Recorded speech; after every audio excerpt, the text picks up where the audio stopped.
what do you think is the right choice for your kids? Do you want them to be in the business, or do you not care, or how do you strike that balance? I think that if you had asked me that question 10 years ago, I would have had a different answer. Hi, Luke Hanson McDonald here.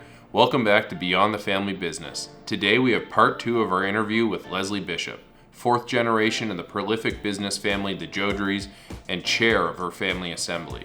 In today's interview, Leslie gets much more into her own personal journey and the motives behind initially working outside of the family business, and then why she's returned to the family business. As well, she touches on her own desires for her children and some of the methods that they use to help engage and introduce the next generation to their family office. If you have kids or have been thinking about your own legacy, you'll really enjoy this one. In our first discussion, you were talking about how you sort of had reverse nepotism in the family, which is an interesting phrase. I don't know if I've ever heard that before, but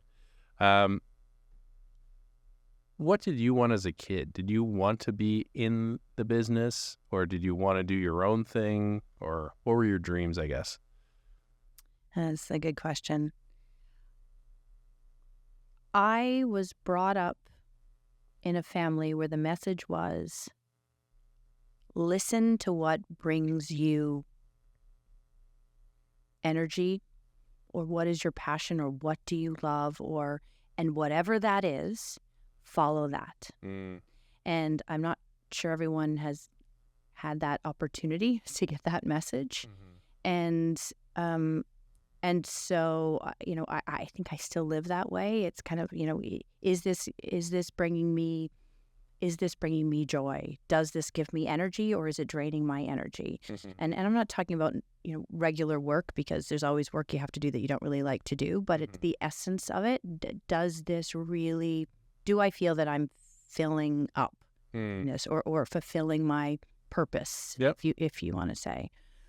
So I don't know if that answered your question. Yeah, no, I mean, I think that speaks to your guiding principle of where you wanted to go. So is it fair to say you didn't necessarily care if you were in the business or not? It just, as long as you had that purpose or that, that energy, so to speak? Yeah, I think there were ebbs and flows. When I was really little, I was fascinated with my dad coming home from work. I would immediately, I liked the smell of his suit because it was from the paper mill, so I could smell the paper on it.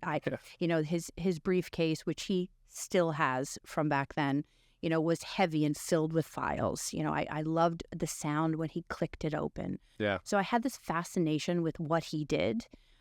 When I got older, he would take me on business trips. So at one point we had a frozen food company, and so he said, "You want to come with me on this trip?" And so I got to see how frozen vegetables were made, and so it was I was always fascinated with what he did, whether or not I knew to say, "Oh, I want to be part of a family business." I don't think that was ever there. Sure. I think I was just always part of a family business. For sure. Without working in it. Yeah, absolutely. I laughed when you said the thing about the smell of the pulp mill. Yeah. I grew up around seafood, and a smell that most people probably wouldn't think is desirable. It's crazy. Even when I walk into a seafood restaurant, or especially like a retail store, like a place that sells, fresh fish and stuff, the smell it like takes me back to my childhood immediately. And it's such a positive, and, my wife will smell and be like, "Oh my God, it smells terrible." But it's strange how that happens. Well, I can beat you on that one. We have recycling plants. And so when I go into the recycling plants, it would smell probably worse than seafood plants, maybe. I don't know. I mean, we could do a test.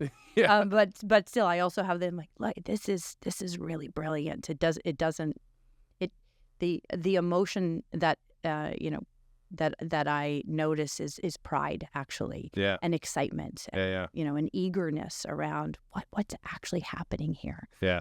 No, it is funny how that happens. I don't know if my children's dirty diapers is going to be a smell I later on, look back at fondly, but Yes, yeah. hopefully. And where did you go to school? So I'm still going to school. So I'm a lifelong learner. It came from, my parents who said, go to school, keep learning, keep asking questions, figure out the answers. And so I have multiple degrees from multiple universities. I eventually settled on, I remember a conversation with my dad, and I said, I don't know what my first degree, I don't know what I want to do for the rest of my life. And he said, well, you don't have to. Mm-hmm. You don't have to know that. And I said, well, what if I make the wrong decision? Mm-hmm. And he said, well, then you just make another decision. Mm-hmm. And so I think I've just continued to make more and more decisions. Yeah. I continue to go back to school. So I did my undergrad. I eventually went to communications school. I did a degree in public relations, Mm-hmm. and then worked my way through. When I had my first job, I moved to Toronto, as we do in, I did Atlantic the same Canada. thing. Yeah, You 100%. go away, Yeah. with the intention of coming home. And I was there for 10 years. I immediately got a job after my degree and worked in the agency world, servicing clients in marketing, PR, communications, Mm-hmm. and then moved client side eventually to work in investor relations for, at the time, it was called an e-commerce integrator, which it really was just learning, doing business online, making money Yeah. on a website, Cool. which everyone does now, but no one did it back then.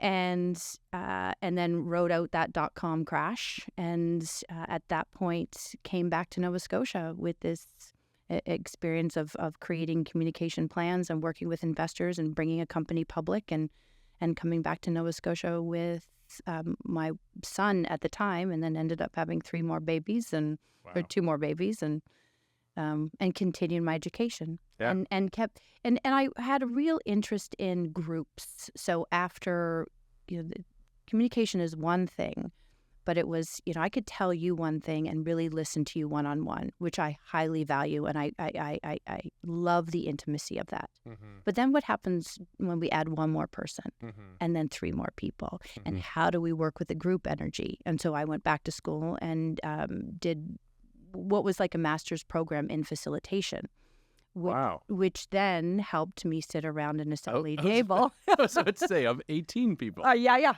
Wow. exactly. Wow. I mean, back to your original point when I asked you, did you want to work in the family business? Your guiding principle was, as long as it was, filling up that good energy or filling your purpose, Mm-hmm. it's, or maybe not even ironic. I guess it makes sense that, this path you've gone on of continuous education has ultimately led you to having the perfect training, investor relations and facilitation and working with groups. You're the perfect person to be in the role you're in within your family. That's what my mom says. I believe it. Yeah. I think she's right. And that's the thing. When I look at the next generation coming, it's like, okay, well, we talk about this all the time. It's like, what advice would you give to that next generation coming through? And it, the first and foremost is what drives you, what's your passion, and then be really clear and transparent about what brings you alive to your family. Here's what I'm learning, and here's what I really like, and here's what's really cool. And does that happen in our family business, or is there a role in there, or does anyone else do that? Mm-hmm. And I remember coming home from Toronto one summer, I think 3 years into working in communications, and I had asked my dad, do we have a VP of communications? Do we have anyone in charge of communications? They're like, oh, no, we don't do that in our business. And I was appalled. It's like, how is that possible? We've been in business this long. We don't. And of course, I have the theory. Yeah. But I didn't have the experience. And of course, I came in really, we need this, and this is what's important for the. And of course, I could just see my dad, going, listening deeply. And we do, and I go back to Toronto. Learn a little more. Yeah, exactly. Regurgitate everything verbatim. Yeah. I did the exact same thing. So you got to work in the investor relations, PR world or agency world. Mm-hmm. Did you enjoy that? Yeah. Loved it. It was hard. Yeah. Because you start the lowest of the low. Mm-hmm. I was in the photocopier room, 10 hours a day. Yeah. And I loved it because nobody knew who I was, and I was trying new things, and I felt completely insecure doing it around a photocopier. I'm like, what am I doing? And I'm going to make a mistake. And so because of those opportunities to start, at an entry level, and then be recognized for the work that I was doing and work my way up and getting promoted to account executive and then running my own programs and having clients of my own and then pitching new clients and bringing new business in. I not only got to see how a business cycle works, but I also developed my own, self-esteem around my own capabilities. So I would say that there was a maturity that I gained from doing that that was invaluable in coming home. Absolutely. I think, so I'm a big supporter of the idea of the next generation working outside of the family business. Yeah. I had a entrepreneurial venture first before I joined the family business, and not exactly the same as working at a large agency, but you're right. Getting that experience on your own and having to be accountable on your own and whatnot is so valuable, and it teaches you to be quite humble, I think, and appreciate, your team members, appreciate what your strengths are and your weaknesses are, et cetera. So I think that makes a great deal of sense. Yeah. So I think it's pretty obvious that experience did have a lot of value when you rejoined the family business. What was that like when you first decided to actually, rejoin and get back involved with the family business in your current role, or what was the first role I guess you took in the family business? I volunteered. It was around the assembly table, and we had other family members step into the role of chair. And I think I said, there was always a question, what are my strengths and what can I contribute? In as little or as much. And so I think I had worked in the family business when I was younger, in different parts of the organization. But when it came down to the governance and within the shareholder group, I said, I'm really passionate about communication and transparency and how to word things and how to make sure that everyone understands what's being said. Because it's kind of easy to put all kinds of things down and assume that everybody knows what that means. But my background allowed me just to check in with people and be like, is this wording right, or does this land for you, or does it have any meaning for you whatsoever? So I stepped in as communications and did a lot of the emailing and work around bringing family together and setting up the meetings and taking the minutes and making sure we had a record of the conversations. Yeah. So I kind of stepped in that way. How was that received by the family when you first got involved? It's one of the things I love about being a family business is that we can see each other's strengths so clearly, and we can see each other's weaknesses even more clear.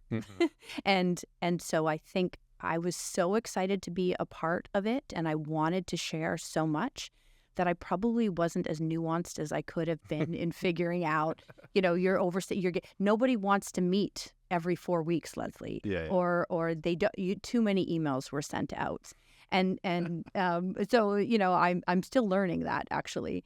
But I think, so it was received well because we have a very kind family. I mean, we're very gentle with each other. Generally, that's our culture. People who were in business with my great grandfather would have said the same thing. We value politeness, and that can be a weakness sometimes. Things don't get said. I think we're getting better. Back to our conflict conversation, but I think because we set the framework and we needed each other so desperately to make it work, that we were quite forgiving as well. Well, and I'm sure for your family, just as I'm sure you're happy when you see new family members step up and say, hey, I'd love to be involved. like with any new role, you're going to have bumps and bruises as you figure it out. But I'm sure your family overall must have seen your passion and just been so happy to have, first of all, taking on a role that not everybody wants to do. I mean, That's true. that can be a thankless role, and it's absolutely can be a headache trying to communicate with 18 people and coordinate schedules. And, it takes a special kind of person to want to do that well. Yeah. There's people that would do it, but maybe wouldn't actually care how well they do it. And obviously you do.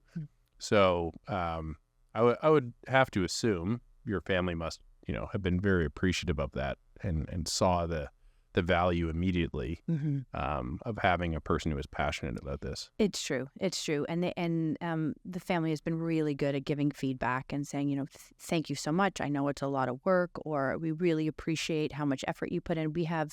The assembly has 2 meetings a year for the full group, and it's full days from 8:30 in the morning until 5:30, at night. And we have to, members have to get childcare, and the executive team, myself, we really put a lot of effort into planning those things out, and we do. Very appreciative. The family is, and a lot of thanks come my way. So I'm pretty lucky that way. Yeah, no, that's awesome. So the reverse nepotism thing I find interesting because I had a very sort of similar experience when I was younger, which was my parents, were they were not typical entrepreneurs. My mom's an artist, my dad was a hippie, very, very, they want me and my brother to enjoy our lives. And so that message always came across that you need to do, my mom was an artist and is still a wonderful artist. And so she knew firsthand, like, business isn't for everybody. You got to figure out what works for you.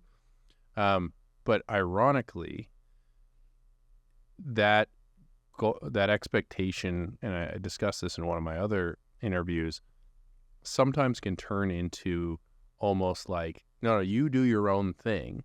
And there isn't that pull into the family business. And now eventually I did get pulled in, but I often wonder, like, for me, I love business. And maybe I would have loved to have been, pulled into the business when I was 18, straight out of school. And literally that could have been my whole life. Yeah. Again, I'm happy I got experience elsewhere, and I'm certainly not regretful, but it's interesting as I hear different people's stories, some where they were forced to do it, some where, they were forced not to do it, some where they, like you said, just do what your passions are, etc. It often makes me wonder, what do you think is the right choice for your kids? Do you want them to be in the business, or do you not care, or how do you strike that balance? Yeah. I think that if you had asked me that question 10 years ago, I would have had a different answer. I think that I have a relationship with this family and this business that, because I receive so much from it, that I want that for my children.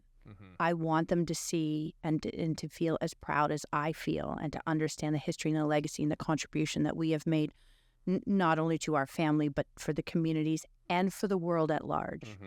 And we were in businesses that weren't necessarily the best businesses to be in for the long run, from an environmental point of view. And our generation really started to ask the hard questions and say, well, if we want to keep it going, how do we need to change in order to be in alignment with, supporting this earth that we're on? Because we do value that. We were brought up in an education system that talked about it. We learned how to recycle. My parents did not. It was taught in school. And so because I've seen such a change in how business, quote unquote, can evolve to have to be impactful for the long term, I would love my children to experience that.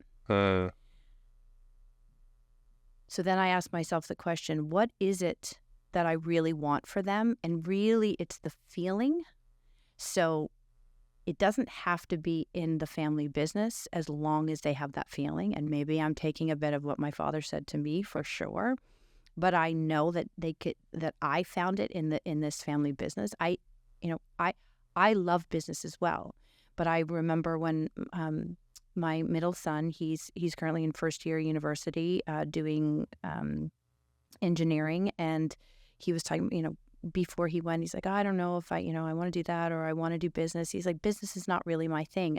And I giggle to myself because in my mind, everything is business. Yeah, absolutely. And so, we have this very limited view at a young age on what business is. And it's, I never thought that what I'm doing now would be considered business. Yeah. So I think we're limited. So for this, what do I want for my kids? I want them to figure out what drives them and to use that to have an impact on the world for the better. Mm-hmm. And we have a great opportunity for them to do that if they so choose. And so my work is to make sure that the systems are in place if they do choose it, that there's a way in, right? As opposed to you can do that elsewhere, but you can't come back. Yeah. That is an incredibly eloquent explanation or answer. Yeah. Ask me in 10 more years. I'll see how it's changed. No, I think you hit the nail on the head of what I believe as well. I think that makes a lot of sense. And it's especially that part of, how rewarding it was for you, and you wish your kids or whatever other family members could have that same rewarding experience. But it's not for everybody, and you can't force it.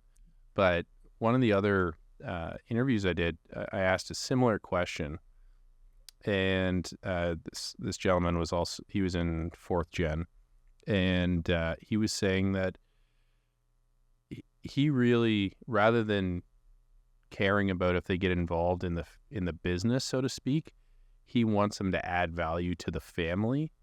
And that was what he found. Like when I asked him how did he view, what did family mean to him? Very similar to you. It was all about togetherness and whatnot. And that's what he wanted his kids to get. And that really resonated with me, which is like contributing to the family. Hopefully it's in the family business, or maybe it's in the family office, or, maybe it's whatever, in some philanthropic effort or whatever it may be. There is something incredibly gratifying about that contribution and getting that, that fulfillment from it. Absolutely. Just hearing you talk about that, I even look at, I have a cousin, my generation, who was not very involved at all in the family assembly, chose not to be, was doing other things in her life. And her contribution now is that she has 2 children, and she's been encouraging them to get involved.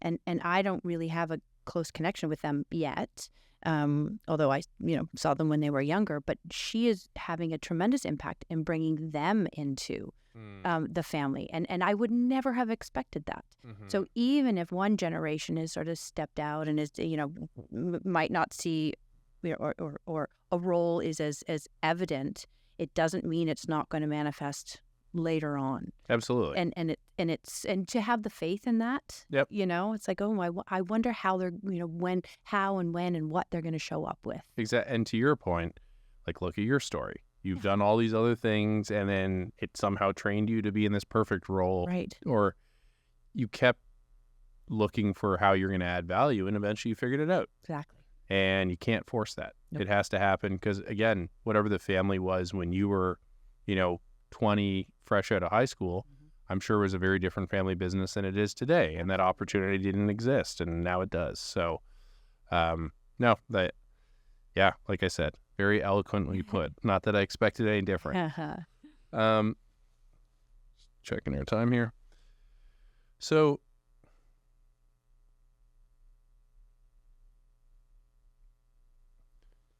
what has been your biggest challenge rejoining the family business? We've talked a lot about the good side of it, the fulfillment you get from it. Your training has worked great for the particular role you have, etc. Have you struggled with anything rejoining the family business? Has there been any major challenges you found? Yeah. I mean, we're doing, a course together in governance. And one of the things that they're constantly saying to us is, noses in, fingers out. Mm-hmm. And and so one of the challenges for me, and I would say for the majority of the shareholders, was trying to figure out how to do that. Like, how do we really have a voice and guide it without being too specific? And so that was a big learning curve for me, and I would say for our family, it's like, hey, so how do we guide, how do we figure out what we want without saying you now need to do this and this and this. And I think that's one of the challenges. Mm-hmm. Whereas, when working outside of the family business, I was the doer. I saw the vision, I saw the strategy, someone else set the values and the mission, and I implemented it. So it was taking a step back and holding that view. I think that was challenging.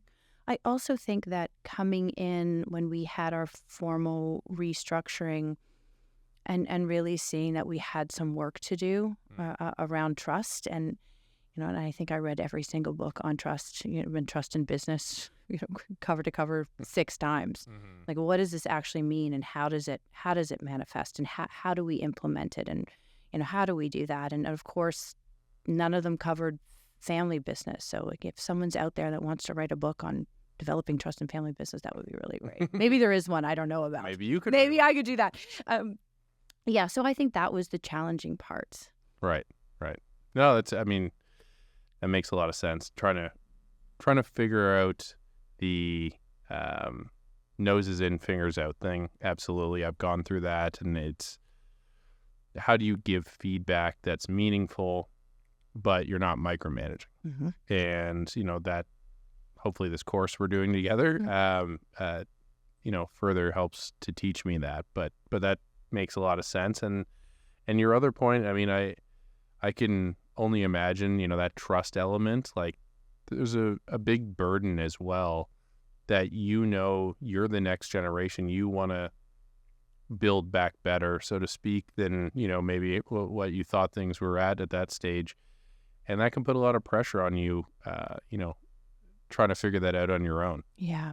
I think thank you for recognizing it, because it's true. It does feel a lot. It feels heavy some days. The thing that does pull me through that is a self-check that I always do is, am I making these decisions or these recommendations or these suggestions for 3 generations out?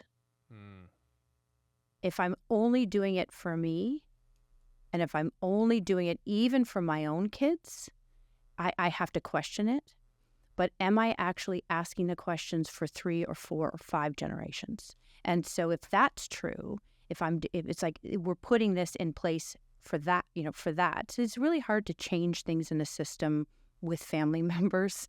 Say, for example, terms of service. So terms around the board, terms around the assembly, and it's hard to change those. But it's like if we implement something that says, good governance says that there are terms and there's a certain amount of time that you need and that you can serve to provide value. And we're going to set those term limits. Whether or not we need to change them now, it doesn't matter to me. I can let go of that fight. Mm-hmm. But what I want is to make sure that in 3 generations, it's set up in a way where my children's children don't have to argue about it. Yeah, absolutely. No, I had to write that down. That's a really good point about thinking about that far down the road. Yeah. And I definitely sometimes am just thinking about my generation or maybe my kids, but thinking about that longevity, definitely, that's a great perspective. So, speaking of kids, you've referenced a couple times that there are now G5s involved. How do you bring them into the family business? Yeah. How does that work? Yeah. So we have 2 things that we're working with right now. We have a generation G5 that has just joined our board of directors. So there's an onboarding system set up for the board itself. But I guess the question we're holding is, do family board members need a different kind of support when they step onto the board, or different onboarding? So we're asking those questions. We have some policies around who gets to sit around the assembly table. So based on age, 21, when you hit 21, you're welcomed on to sit around the table. But our education committee is really focused on, well, age is one thing. And my son, Jackson, got to sit this year around the table. That must have been cool. It was so great. It was really neat for his grandparents, really cool for me, great for him, because he got to see what the conversations are. But then I realized, and we all realized, that the information is quite overwhelming, and he doesn't have any of the background. I mean, he has access to the background, and I've shared a little bit. So what do we really need to put in place so that when 21 does hit and they sit around the table, they're not sinking, drowning around it? So how can we arm them with enough information and enough knowledge so that they can start to contribute sooner, rather than taking a longer time to become more effective? For sure.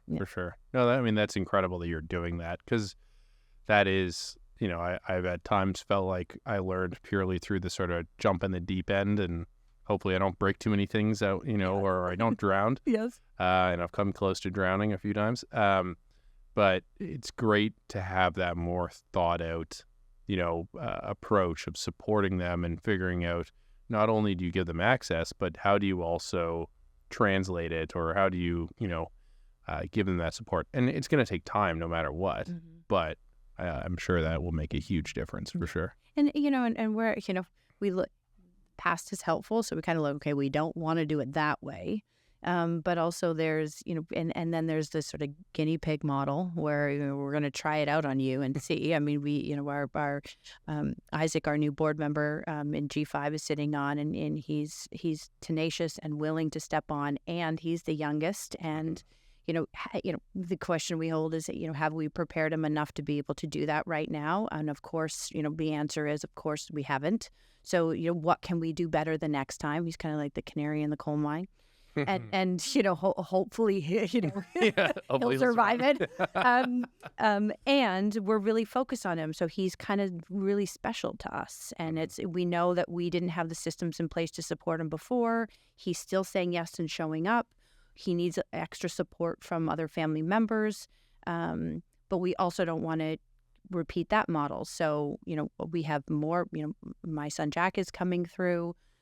So we want the systems in place to get them ready and be prepared. But I'm very thankful for Isaac's sticking it out. Yeah, no kidding. And like, you'll learn with each one, right? I mean, your whole family's learning how to do this, right? And it's not going to be perfect the first time. So it sort of is like, it's the gift and the curse of, the gift is you have a very open and transparent family, which is unbelievable. Yes. I know a lot of other family businesses, and what you've described is unique. That's excellent. But the curse is you are figuring it out. And, as a result, as people get involved, they're going to be guinea pigs and whatnot. But the family's there to support them. Like you taking on your role with the family business, they were there to support you as you got used to it, right? Yeah. So. Yeah. And you'd think, I mean, I noticed myself you'd think after 100 years we would have figured it out by now.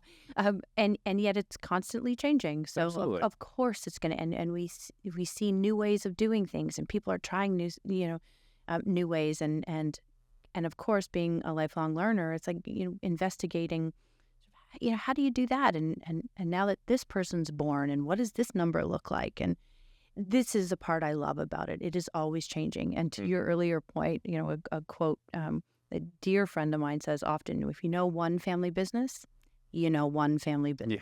Yeah, 100%. So we can only take little parts from each other to survive this thing. Yeah. That's a good way to describe it, survive. All right. Last question. It's actually two questions. So first, as a parent, what advice would you give to other parents who want to get their children engaged in the family business?